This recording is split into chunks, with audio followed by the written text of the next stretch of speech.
was a pleasure to work with her for nearly 10 years, and it is an absolute joy to introduce the newest member of the Country DJ Hall of Fame, Laurie DeYoung.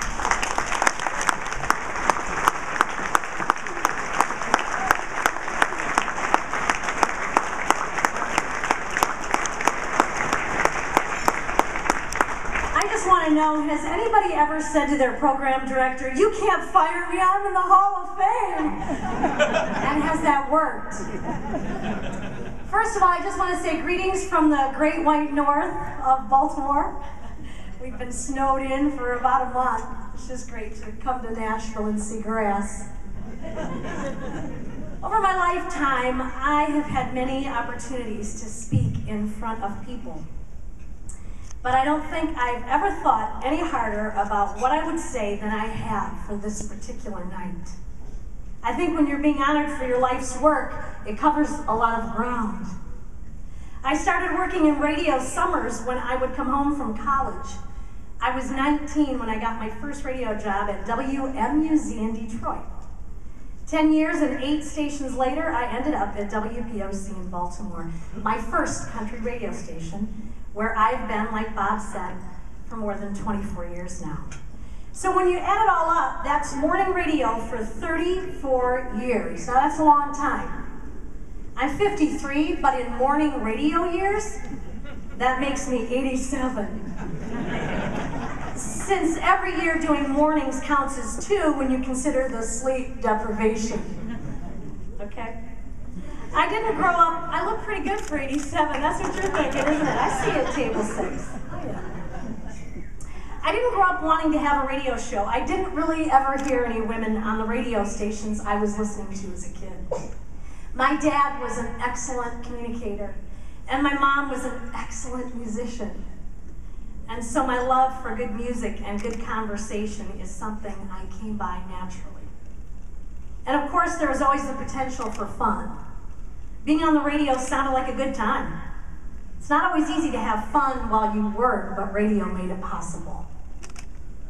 But tonight, instead of giving a lot of details about places I've worked, people I've interviewed, things that my bosses have said that inspired me or not, I thought I would just give you a short list of what radio has taught me over the last 34 years. Some really simple things like, disc jockeys don't look like they sound. Or as one woman who listened to my show said after meeting me for the first time, your boobs don't look that big on the radio. Here's something valuable I've learned. Singers and songwriters who you're going to interview really like it when you actually have listened to their music before you try to talk to them about it. That's why I've always thought Jesus would have made a really great DJ. He would never start an interview off with, "So, tell me about your latest record." Oh no, he'd already have that information.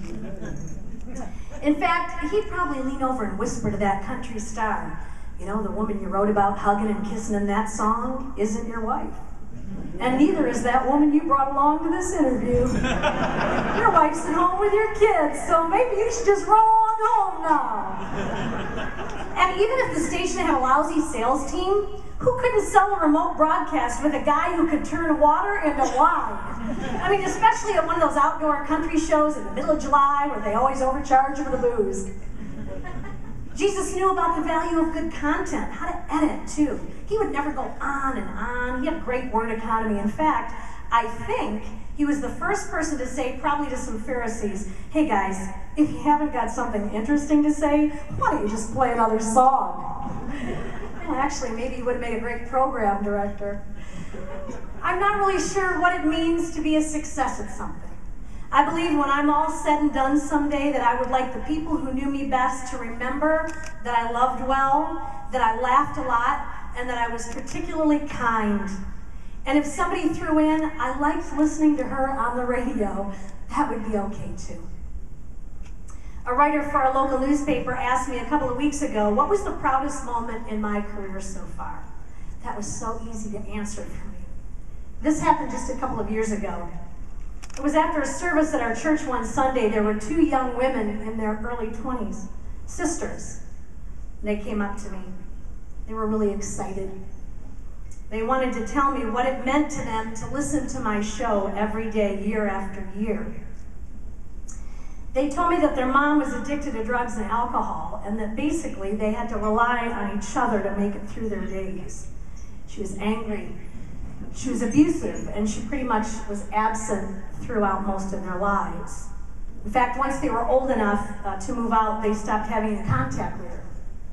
They told me that the happiest part of their day was turning on the radio every weekday morning and hearing my voice, that I always sounded happy, and that they would pretend I was their mom. They said that that helped them to survive an impossibly difficult childhood.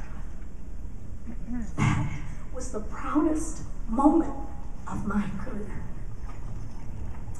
Tonight's a proud moment for me too. I'm really proud that I've had the privilege of working with so many fine people. Some when you come through town now and then, or when I get to Nashville, and others who are here tonight that I've worked alongside of at WPOC. I've watched a lot of people come and go over 25 years. My last words are a wish for all of you who are here tonight. I've survived this far in life by the grace of God, and in large part because my parents believed I could do almost anything that I put my mind to. I wish they were still living and could be sitting at one of these tables. My husband and 3 kids deserve a lot of credit too. They're right at table 8. The good-looking group. If you went around the table and asked them one by one, they would say that I'm capable of greatness. And you know what? They really believe that. And that's all anybody needs, is just a few people in our lives who think that we are the most amazing person on the planet. They are helping me to live a really interesting life and to create a better story every day. So I want to say thank you, Ed, Graham, Taylor, and Paris, for keeping me going, even on those days when I was convinced somebody somewhere was going to discover that I didn't really know what I was doing at all. You give me proud moments every single week. And finally, I just want to say thanks to anyone here tonight who said, yes, let's induct Laurie DeYoung into the Country Music DJ and Radio Hall of Fame. You've blessed me, and I am grateful. God bless each of you. Thank you so much.